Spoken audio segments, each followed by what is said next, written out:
Go. Good evening and welcome to New York City Atheists Live on Tape, brought to you by New York City Atheists Incorporated. I'm your host, Dennis Horvitz, the David Letterman of the Hopelessly Damned. This is we are taping this at the 2008 Atheist Alliance International Convention from the Queen Mary Hotel, moored at Long Beach, California, and we are very, very happy to have a return guest, Dr. Michael Newdow. Thank you. And this is particularly special for us because actually you were one of the first guests we had when we first launched the show over 4 years ago. And I think at the time, the first Pledge of Allegiance case was still pending. Just for those who, if you've been living on Mars or under a rock, basically Dr. Newdow is from California. He is an attorney and an emergency room physician who argued before the Supreme Court to have the phrase "under God" removed from the Pledge of Allegiance, and since then, since we spoke last, I guess that was turned down because it was ruled that you didn't have standing. Is that correct? Correct. Under the circumstances? Didn't have standing for federal courts. For federal courts. Dennis, were you down there? I was down there. Were you down there? I was down there. We were there, sure. I was there too. And he was there. And he was there too. That was a major coincidence, wasn't it? That was what you would call an imbiger, which is it must be God reasoning. Right. So what a coincidence. Would you say that, for instance, when the World Trade Center during 9/11, when one of the crossbeams fell and landed on Earth in the shape of a cross, would that be an imbiger? Sure. Sure. Anything you attribute to God. In any case, you have relaunched, I guess, I don't know if that's the best word, another couple of cases for the removal of the phrase "the Pledge of Allegiance," under God from the Pledge of Allegiance. So could you just kind of give us? Sure. I mean, it's they came up with a decision on standing, which many people have criticized. Many people think that they were just trying to skirt the issue. And so I just found other plaintiffs, and I'm back. Then I also have the case challenging "In God We Trust" as the motto. Right, and you have another case now. That's right, the "In God We Trust" removed from currency, and you were citing that when you gave your presentation today at the convention, that Justice Scalia, who happens to be a Catholic, mentioned that atheists don't deserve consideration under the Establishment Clause. He said that the Establishment Clause permits the disregard of devout atheists. And he actually wrote the dissent. I guess you have in McCreary versus McCreary County, Kentucky versus the ACLU. This was involving the Ten Commandments case. Is that correct? Correct. And so, what was the whole process with that? Well, they had placed the Ten Commandments monument on the wall, and with nothing else, and then they realized that would probably not be permissible, so they tried to decorate it with other things. And the Supreme Court, the majority, it was a 5-4 decision. The majority said, "We know what you're doing. That you're basically just trying to cover up, and your ultimate goal was to espouse God's existence, etc." And they said, "You can't do that." And trying to force, right. Years ago, I heard you speak, and this kind of goes along with the whole idea of religious tests for public office. Apparently, there are still some states that do this. There may be laws, but the laws are nullities. I mean, nobody can be forced to say anything religious. That was a case from 1961, Torcaso v. Watkins. The Supreme Court said you can't do that. Well, if somebody, for instance, if a state decides to enforce a religious test of some kind, and basically nobody complains, they can more or less get away with it. Isn't that true? I mean, I guess that's true for every law. So. Right, but I guess. Sorry. When I think it wasn't you that said that in order to bring a case before the Supreme Court, there's got to be some perceived injury or some kind of Correct. Injury. Correct. So unless you do to any court, not just Supreme Court. To any court. Right. You don't. But as far as you know, that these states don't have religious tests anymore? Is No, that in 1961, the Supreme Court said you can't do that. that's very Actually, interesting. 1787, the framers of the Constitution said you couldn't do that. So, in other words, if not in this stage of the game, in this day and age, atheists can't get elected. So that would be more a cultural. It's cultural, and that would be fine if it were cultural without governmental influence. But the fact is that the government keeps sending a message that that's an appropriate decision by the population, and that's the problem.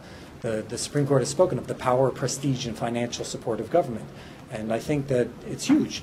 Even though people belittle the government and criticize it constantly, there's huge effects. I mean, think about getting into Iraq. How would that happen? If we look at that objectively, nobody should have ever supported that. But because the government came out and everyone said, "Oh yeah, let's do this," so the government constantly sends messages. We are a nation under God. In God we trust. God save the United States, this honorable court. Start off every session of Congress with prayers to God. It's sending a message that that's the right thing, and people who don't agree with that are wrong. Well, yeah, I guess so. In other words. For instance, again, I heard you speak several years ago, and you gave the explanation that one reason why we still have legislative chaplains. Why is that? Why do you? Because that case went to the Supreme Court, and the Supreme Court, I'll leave out the adjective decision. I'll just mention that they never once, not a single time in the majority opinion, did they discuss what the Establishment Clause is supposed to do. This is an Establishment Clause case. They never discuss that. They just say, whatever it's supposed to do, it's okay because there were chaplains back when the founding. And it's not, if you look at they have a footnote, for instance, in the opinion. They say, yes, Madison expressed doubts. Madison didn't express doubts. He said it's a palpable violation of equal rights and constitutional principles. And they put it as a footnote that he expressed doubts. They twisted history to come to the conclusion they desired. And it's a terrible decision. And the worst part of the decision is that everybody leapfrogs off of that. They say, all right, well, if we can have paid tax tax dollars paying for chaplains to pray to God every morning by the Congress, then you can do, and fill in the blank, you can do anything. And they're correct if that's what you're going to start with, if that's your benchmark. And by extension, certainly you can have the President of the United States declaring a national day of prayer. Right. It seems to me that these are, as in the case of willful religious tests that are unconstitutional, if nobody enforces them, then they're going to continue to do it. And well, again, that's always the case, but the question is, can you even get this enforced? And since the Marsh v. Chambers decision, the one that said you can have legislative prayer, it's hard to get anything to enforce. When you see judges and politicians referring to these endorsements of religion, they always go back and they say, well, look, we have legislative prayer. And since that is now valid law, it's very hard to argue that. Yeah, so I guess precedence is pretty hard to to go against. And didn't you say at some point that one of the reasons we have legislative chaplains is because they actually were part of the legislature before we became a formal republic? Yeah, they had them in the Continental Congress. So what happened was there was a bill right after they came up with the Bill of Rights, or was it the Constitution? I don't know where it was. I guess it was probably the Constitution. Yeah, it was right after the writing of the Constitution and the approval. They passed the, I don't know, yeah, it must have been. And anyhow, right around the same time, it was within a week, they came out and they said that it's okay to pay chaplains, and that's how the Supreme Court phrases it. But it wasn't a bill just to pay chaplains. It was a bill to pay everybody, to pay themselves, to pay the Speaker of the House, to pay everybody. And they said, okay. And in there was also a bill to pay chaplains, a provision to pay chaplains. And I think that it was probably true then as it is now that any legislator who said, no, we can't do that, right. you wouldn't be a legislator anymore. You'd never get reelected. So nobody said anything, and it was allowed to sneak in. Right. But it still violates the principles that you can't go against the idea of a legislative chaplain in the same way that you can't say that you're an atheist and run for public office. Exactly. Especially if you were a legislator. There are certain things you can't say if you want to be reelected. And that's one of the definitions, I think, of a legislator, is somebody who wants to get reelected. Going on to now, in your talk, you said that you're in a kind of a holding status as far as any decision being made on the recent pledge, your most recent pledge, what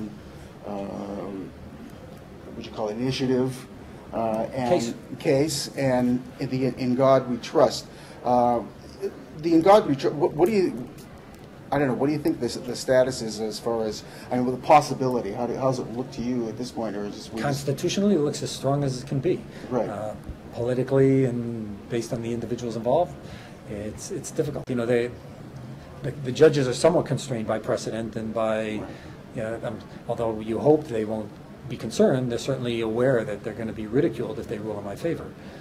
Even though they're ruling for the Constitution, they're also ruling against what the popular will is, mostly because the people don't understand. Right. I go to churches all the time, and when they understand what the issue is about, and that it's an issue of equality, and it has nothing to do with bad-mouthing God in any way, then they start to say, hey, wait, you're right. But most people don't see it that way. It's conceived of as being anti-Christian and anti-God, and it's not that at all. Right. It's pro-equality. That's all it is. Yeah, well, don't you think that, I mean, I think that seems to be the main problem, is that the idea of government neutrality regarding religion is considered tantamount to atheism. Well, that's because we've gotten to the point where we're favoring those who believe in God. And so, right. So if we had started, I mean, think about the Pledge of Allegiance. When Right. the pledge was up until 1954, nobody thought it was favoring atheists to have one nation indivisible. Right. The only reason it looks like it's favoring atheists now is because we're doing away with the favoritism for those who believe in God. And we have a whole couple of generations of people who have grown up used to it. Certainly. And there's that sense of entitlement, I think. I don't know. My feeling is that this whole movement of our government towards a theocracy, and particularly Christianity, is basically it's as much about power as it is about religion. And I think there's a message being sent as to actually reminding people who this country really belongs to. Right. And I think it's probably to their advantage to keep people ignorant. If people don't understand Sure. their own constitution and understand that And understand these cases. Again, they were always portrayed as being against Christians and against people who believe in God, and they're not at all. They're as strongly supportive of those beliefs as they are of atheism. when you started the second round, your second was a set of cases. Is that correct? Dealing with the Pledge of Allegiance, and so the first, you didn't have, I guess, standing to do it as yourself, but for yourself. I had standing, but not to use the federal courts, according to the Supreme use the federal Court. courts. If I had gone to state court, I would have been able to bring the case. But if you go to state court, the thing about state courts as opposed to the federal court is state courts have elected judges, and there's no elected judge who wants to be reelected who's going to rule in my favor. Right. That's one of the beauties of the federal system. These are appointed for life, and so they can do what they're supposed to do, even though they know it'll be unpopular. That's not going to happen in the state court. So although I legally can bring it in the state court and I have standing there, it would be foolish because there's no way in pardon the word, hell, that I'd be able to prevail. Right. Well, now do you have? So you said you have two cases pending on the pledge. Is that correct? No, one case on the pledge, one on In God We Trust. There's. Well, actually, yeah, sorry, I do have the one in New Hampshire. I have another case. And there's more than, but within the pledge itself, there's pledge cases. There's actually more than one person involved. Is that correct? Yeah, I have plaintiffs. Actually, I have potential plaintiffs in every circuit. That was your goal, as I recall. Well, I mean, it's pretty easy. I mean, there's enough atheists around that we can find people. But I'm bringing the cases one at a time. It takes a ton of time to bring these, and we'll see. And once one of them will get, if we can finally get to the Supreme Court again, which is a pipe dream right now, but if it happens, then we'll get an answer. Right. So. If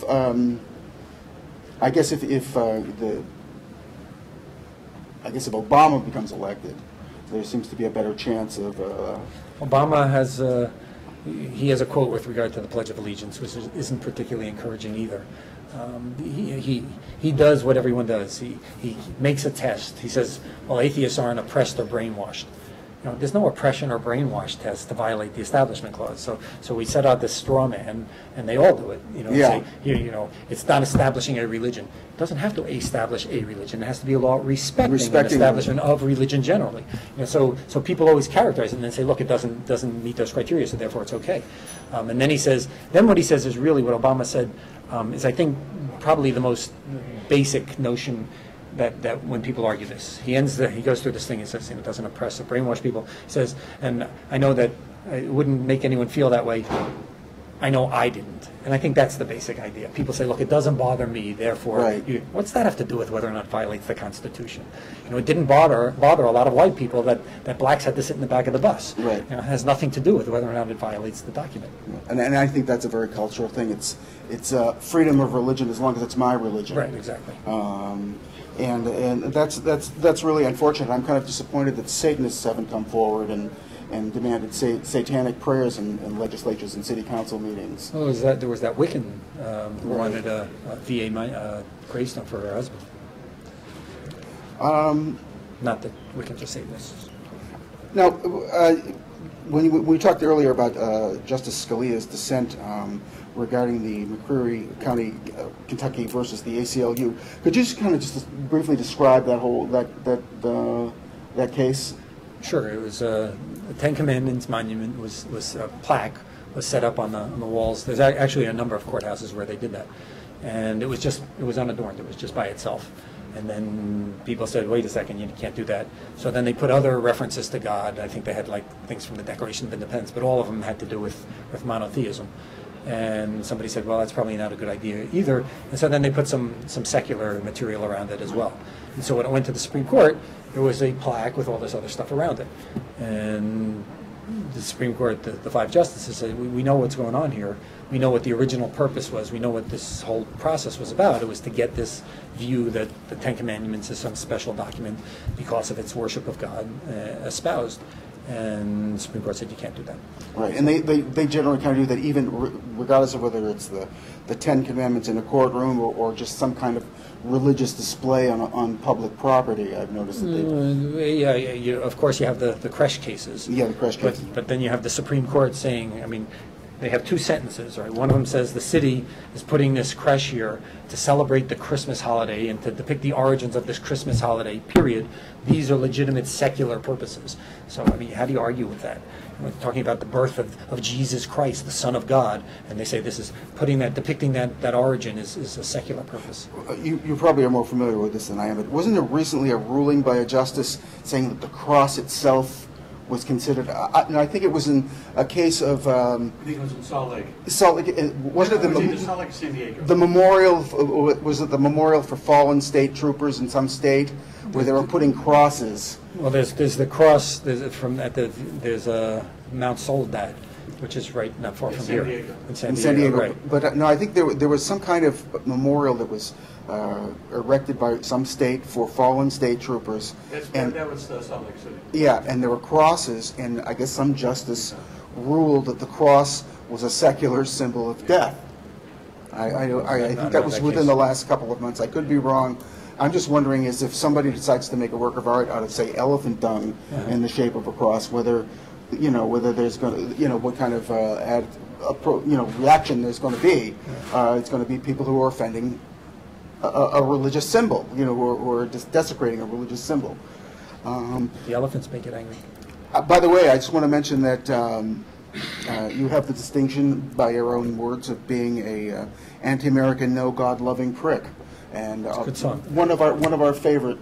Just for our viewers who, of course, were not at the convention, Michael gave a segments of West Side Story, which is a play on West Side Story, and it was. Can I show it? Can I advertise it? Do you? We can't actually sell it, but we can make people aware that it's. We can make people aware. If you can get a kind of a close up, I don't know. Is that? No, put it back up. Put it back up. We can straighten it out. Tilt it a little bit. Up, down. We got it. Yeah. Okay. Good. You got it. Advertising. Okay, my little. Great. Excuse me, my convention badge is slipping. They won't go throw me out if I don't have the little dot there. And so you were inspired by someone leaving a phone message. Is that what it was? Well, that's different from West Side Story, but yes, they had. Oh, that's right. Okay. Somebody had left a Christian message, I guess, on my answering machine, and it had a good rhythm. I like the cadence. And the message was, cram it up your ass, you anti-American, no God-loving prick. And so that you thought that was kind of catchy. Mm-hmm. And unfortunately, we don't have the facilities at the moment to play it, but It is catchy, isn't it? It is catchy. It's kind of, I'm hearing reggae a little bit, you know. I get the dreadlocks. I'll try it. Get the dreadlocks. Unfortunately, I didn't prepare my dreadlocks today, so we're kind of caught short here. So what are we doing? We're basically in a holding pattern now as far as these cases? Correct. Or, Just have to wait. Federal judges do what they want. So, and I think you mentioned that the first time around, the pledge case, you went in March 2004. my oral argument was in March of 2002, Right. and they decided in June of 2002. They This is decided. the circuit court. Okay, I'm trying to remember because I remember going down there myself. Well, No, you're talking Supreme Court. There's no right now we're at the circuit court. We're at the. I'm the very intermediate confused, court. Michael. I'm very sorry. You have that effect on me. You start at the district court when you bring a case. Right. You're going to lose this case because no district court judge is going to rule in your favor. Then you appeal to the Court of Appeals, which is the mid-level, and then if you prevail in the Court of Appeals, then the other side undoubtedly will appeal it to the Supreme Court, and the Supreme Court may or may not take it. But right now we're in the mid-level. So last time. The last time that was in March. Last time I won in 2002, March of 2000. Well, it's also March when it went to the Supreme Court when I argued it. But I argued it in 2002 in March, I think. And then the Circuit Court gave an opinion in June of 2002. Right. Then it got appealed, and then it went to the Supreme Court in 2004. You also, when you argued it in March of 2004, is that correct? In the Supreme Court. The Supreme Court, United That's States separate, Supreme Court. right. That's where I was. Right. And they returned their ruling. Well, yeah, but that Supreme Court always finishes all their rulings in the same year. I mean, so whatever it is, that, by the end of June, they'll give you an answer. Right. But they don't have to, but they do. Sometimes, occasionally, actually, they don't. They'll tie it over for some reason. But And pretty much, they always get it done. Unfortunately, they just ruled about your standing in. Right. What was the exact failure here of It was prudential reasons. They said that because family law is a state matter, Right. we, the federal courts, should stay out of this case, even though it had nothing to do with family law. First of all, I mean, the parents don't have the right to tell the school how to do things. If the school's violating the law, every parent has a right to make sure their child isn't being forced to undergo some violation, to have their rights restricted or infringed upon. And it was. I think it was a cop-out. But Yeah, I mean, but the Supreme Court generally is reluctant to intervene in state decisions anyway, isn't it? Depends. I mean, normally they, if somebody has standing and you're injured, you have a right. I mean, that's the other thing. When the Supreme Court ruled that I don't have standing, they're violating another one of our rights. I mean, first of all, I won't get into the family law issues, right? But you lose your rights there. Congress violates our rights by putting in this under God phrase, right? And then on top of it, the Supreme Court violates not only the right to not have to hear this, not to have this in our pledge, but to violate my right. I have a fundamental constitutional right to go to the federal courts. They said, no, we're not going to let you use that. And they admitted that I have Article 3 standing. They just said, for this prudential reason, we're not going to do it. So, What's happening now? I mean, what are your plans for the foreseeable future for the I got to finish my law review article on the anti-Catholicism that our nation was founded on, because I think it's exceedingly interesting to see that Justice Scalia, who says the Constitution permits the disregard of devout atheists, ignores the fact that if you want to play that game and look through our history, you'd find the exact same thing, only probably more forcefully, that the Constitution permits the disregard of devout Catholics. So I'm finishing that. I have my album, which I just finished at 3 o'clock this morning, and have a ton of other things to do. I'll be challenging family law, hopefully this year too. So that's another challenge. And that will be in California. And that's a state court. That one you have to bring in the state. It's a state court, and you're going to be. You're also going to be appearing in New York, I guess. On Monday, 2 days from now. 2 days from now, unfortunately, this is going to be. You guys aren't going to be there. Yeah, well, we're not going to be there. But if you're watching this tape, you're going to. It's too late. Find out too late. It's going to find out too late because it's not going up for. And I was awesome. So, okay. He was great. That's right. Take that on faith. That's right. I really appreciate your being with us, and like I said, it's a very special to us because you were one of our first guests and kind of helped get us off the help us launch our series of programs, and I hope people are listening. We're up to at least 2 viewers now. Oh, cool. So doubled since I've been in. It doubled easily, sure, and it's been a big help. And I hope that as this, these cases progress, that we get a chance to talk to you again, okay. and we'll just see how you're doing. You will stay in touch. Thank you very much. We're asking about his church. Oh, yes, the church. We have First Atheist Church of True Science. We have a meeting tomorrow. Hopefully a large turnout will come. And that's located where? My branch is in Sacramento. Sacramento. I don't know if other people are starting other branches. I hope so. And we have free think drink. We wear free thought clothes. We pass the plate and never get anything because we refuse to take money that says "In God We Trust." So we're not doing financially too well, at least in that regard.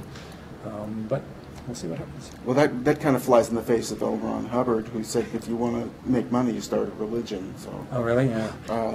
No. I also want to point out, I'm very proud to say that we both happen to be ministers in the Universal Life Church.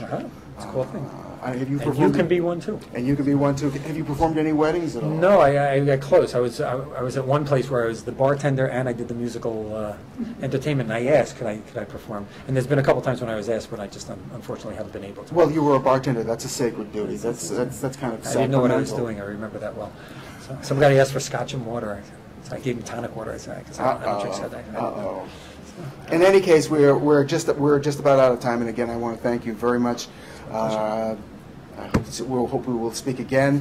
You've been watching New York City Atheists live on tape, brought to you by New York City Atheists. Our guest has been Dr. Michael Newdow. We've been taping from the 2008 Atheist Alliance International Convention on the Queen area in Long Beach, California.